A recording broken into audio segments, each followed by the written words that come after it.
Ok, ahora vamos a dar inicio a nuestro blog en vivo acerca de los 5 tips para tomar fotografías aéreas en terrenos difíciles. De nueva cuenta les recomiendo que tomen apuntes y si en cualquier momento se les corta la transmisión, simplemente refrescan la página. Entonces vamos a empezar. Antes de como tal hablar de los 5 tips en específico, quiero dar primero algunas definiciones para que todos hablemos el mismo idioma.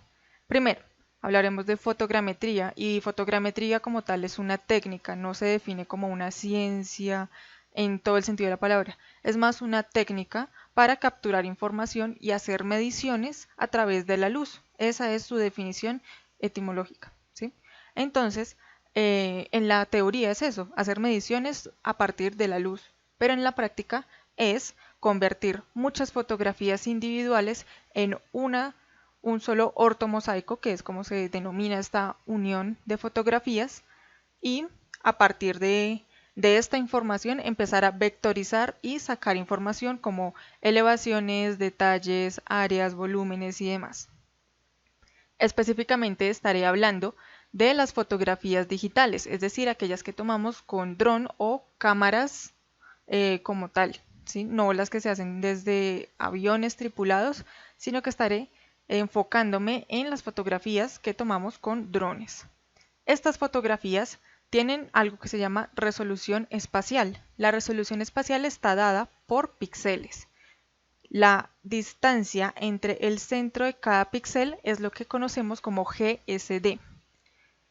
Esto lo vamos a ver más adelante en uno de los tips, vamos a verlo más a profundidad. Entonces, el GSD, en resumen, es la distancia en centímetros entre cada centro de píxel, siendo el píxel la unidad de medida de las fotografías digitales. Y por último, condiciones de vuelo. Con condiciones de vuelo me voy a referir a la velocidad del viento, la humedad, el tipo del dron, la zona como tal donde se hace el levantamiento, donde se toman las fotografías. Y es importante las condiciones de vuelo que lo relacionemos con nuestro tipo de dron. ¿Por qué? Por ejemplo, si está haciendo muchísimo viento, ¿sí? Si hay un viento muy fuerte, si estamos cerca de la costa, por ejemplo, debemos tener en cuenta que a los drones grandes, ¿sí? Como el Inspire 1 o Inspire 2 de DJI, los afecta muchísimo más el viento fuerte, que a los drones pequeños. Drones pequeños como Mavic, como Parrot, por ejemplo, ¿sí? Entonces, si vamos a volar en condiciones donde el viento es muy fuerte, preferiblemente vamos a escoger un dron pequeño, porque los drones grandes tienden a voltearse fácilmente con un viento muy fuerte.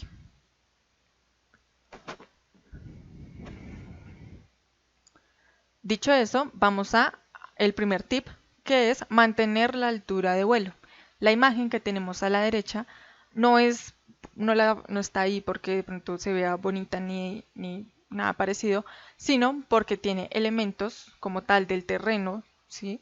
Que nos ayudan a explicar este primer punto, que hace referencia a mantener la altura de vuelo en la medida que el GSD, ya lo conocemos, no es uniforme para toda la fotografía. Para todo el ortomosaico, el GSD no es el mismo.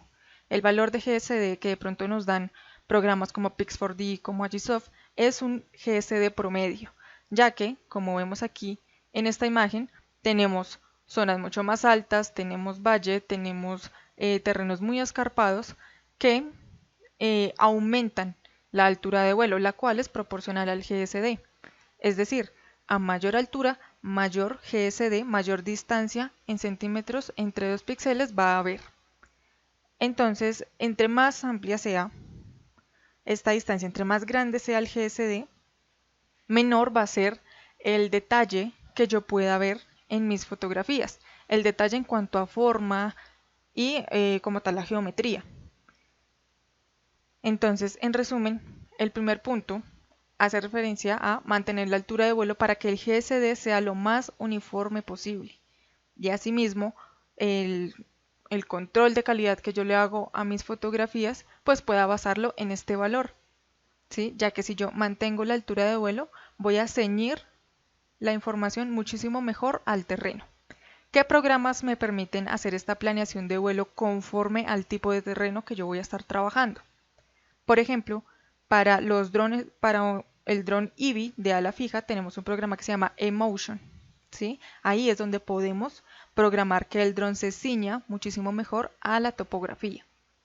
Y de pronto alguien me corrige si no estoy mal, Drone Deploy también es una aplicación que permite configurar este modo de vuelo que es manteniendo la altura.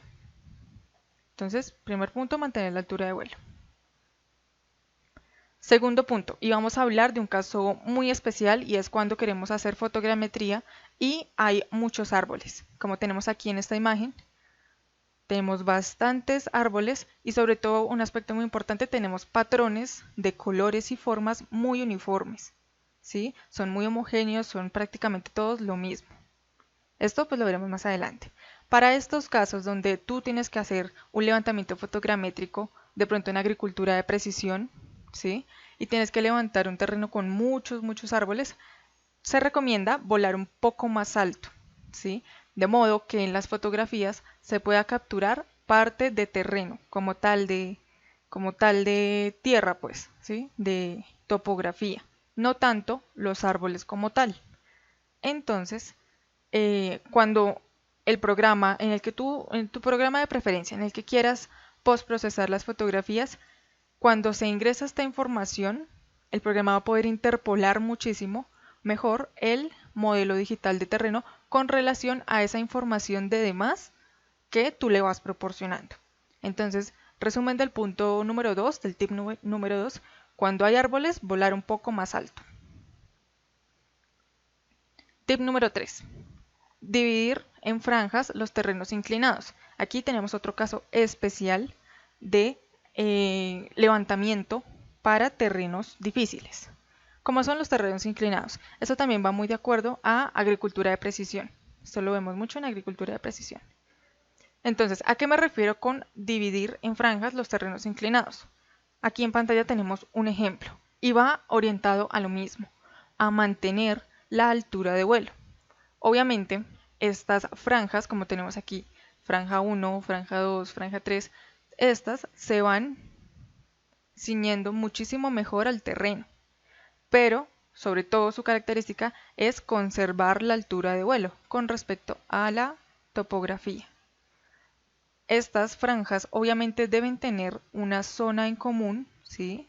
Una zona de solape entre ellas, para que asimismo en el programa en que vayamos a procesar pueda emparejar bien las fotografías y no se presenten distorsiones en estos cambios de franja, porque si no ahí nos va a arrojar pues errores muy altos que no sirven en nuestro procesamiento y mucho menos si es para cálculo de materiales, cálculo de volúmenes. Ahí la precisión simplemente va a quedar precisión de 10 metros en estas franjas, en este cambio de franja, y esa información no sirve. Entonces es importante tener en cuenta la zona de solape y que cuando vayamos a trabajar en terrenos inclinados podamos dividir en franjas. Esto también pues se configura en la aplicación con la que tú planeas el vuelo, ¿sí? La más popular es Pix4D Capture. Obviamente hay muchísimas más, pero pues esa es la más comercial. Tip número 4. Adecuar el solape al tipo de terreno. En este punto me gustaría pues hacer muchísimo más énfasis en el área de solape que ya venía comentando. Entonces, traigo un poco más también la definición de fotogrametría, que es construir un solo ortomosaico a partir de fotografías individuales. Estas fotografías tienen áreas comunes, las cuales el programa, como de nueva cuenta Pix, Agisoft, Drone2Map, el de tu preferencia, identifica estas zonas en común y reconstruye lo que hay en esa zona en común, ¿sí? Las fotografías entre sí deben tener todas zonas comunes entre ellas para que se pueda construir un modelo. De otra forma, pues no se podrá como tal crear una proyección, bien sea en 2D o en 3D. Importante tener eso en cuenta. Ahora, cuando trabajamos en ciudades, tenemos tenemos casas, tenemos calles, de pronto transporte público, estaciones de servicio y demás. Pero cuando estamos trabajando en el campo, lo que venía comentando, tenemos patrones muy uniformes, tenemos verde, tenemos mucho verde por todo lado, o si es un campo de trigo, tenemos café por todo lado. Cuando el programa intenta hacer la correlación de píxeles y todos los píxeles son verdes o todos los píxeles son cafés, es muy complicado para el programa identificar qué zonas pertenecen a qué ubicación como tal, ¿sí? Y ahí es donde empieza a presentar distorsiones. Lo que podemos hacer es ayudarle con el solape dependiendo el tipo de terreno. Entonces, en zonas urbanas donde tenemos muchas formas, muchos colores, mucho contraste, podemos manejar un solape del 70 al 80%. ¿Sí? Eso es lo que generalmente se trabaja. Sin embargo, importante, en agricultura de precisión, en el campo, donde tenemos patrones muy parecidos entre sí, vamos a manejar un solape mucho más bajo, un solape de alrededor del 60%. Esto con el fin de nueva cuenta de ayudarle al programa y que pues pueda hacer bien la correlación de píxeles. Para aumentar el solape lo podemos configurar en la aplicación como tal o podemos aumentar la altura de vuelo. Asimismo nos va a aumentar el GSD, que para agricultura de precisión es lo que se recomienda, ¿sí? En áreas urbanas vamos a tratar un GSD de 2 centímetros por píxel, 1.0 centímetros por píxel, pero en el campo, como tal en agricultura de precisión o simplemente una finca que tú quieras tomarle fotografías y generar un ortomosaico y de pronto unas curvas de nivel, para ese trabajo se recomienda volar un poco más alto, un GSD de pronto de 5 centímetros, 6 centímetros y un solape del 60%. Entonces, resumen del punto 4, debemos adecuar el solape al tipo de terreno, diferenciando entre urbano y campo como tal, rural. El último tip, la última recomendación que deben saber para tomar fotografías de calidad en terrenos difíciles es estar preparado para pilotar. Siempre estar preparados para pilotar. Y esto va muy de la mano con conocer muy bien nuestro dron. Saber qué sensores antichoque tiene, qué modos de vuelo tiene, cuál es la capacidad, cuál es el rango de conectividad entre mi controlador y el dron, cuáles son, si tiene una programación de retorno a casa, porque, digamos, en un caso especial, como de pronto levantamiento en una mina y cerca hay una torre eléctrica, ¿sí? O cerca hay un aeropuerto. Esto puede complicar la conexión entre mi dron y el control, ¿sí? Puede hacer que, si se pierde la conexión, se debe configurar muy bien qué hace el dron cuando pierde la conexión. Aterriza, vuelve a casa, el famoso return to home, es eso. Simplemente queda estacionado hasta que se le acaba la batería. Importante, siempre estar preparado para pilotar y conocer muy bien su dron, para que asimismo tú puedas imaginar todos los escenarios posibles, ¿sí? Simplemente un ejemplo, no se pudo volar en modo posicionamiento, que es como la mayoría de drones lo denominan, el modo P, que es cuando vuela automáticamente y tiene posicionamiento GNSS, coordenadas navegadas y puede hacer una misión en una grilla sencilla y no pasa nada, ¿sí? Pero ¿qué tal si hay una torre eléctrica de alta tensión que interfiere completamente la conexión entre mi controlador y el dron? ¿Qué pasa? Bueno, entonces yo ahí empiezo a planear. Tengo que volar. El dron tiene que estar muy cerca al controlador, ¿sí? En distancia horizontal, no tanto vertical, sino horizontal, ¿sí? Debe estar muy cerca, entonces debo hacer franjas más pequeñas y debo levantar por grillas más pequeñas. O puedo también grabar un video, ¿sí? Si yo grabo un video, este archivo MP4 lo puedo, por ejemplo, importar a Pix4D y él me reconstruye un modelo 3D, ¿sí? Pero, pues obviamente todo va de acuerdo al terreno y al tipo de trabajo. Sin embargo, esa sería una buena opción en caso de que pues, el dron no se pueda dejar volar así libremente, por riesgo a que se choque con algo. Ahí también va pues lo de los sensores antichoque que tenga. Si tiene solo laterales, si tiene solo inferiores o solo superiores, o si yo puedo poner unos protectores en las hélices. Todo eso lo debemos tener en cuenta al momento de, pues como tal, pilotar uno mismo el dron. Y pues obviamente la experiencia.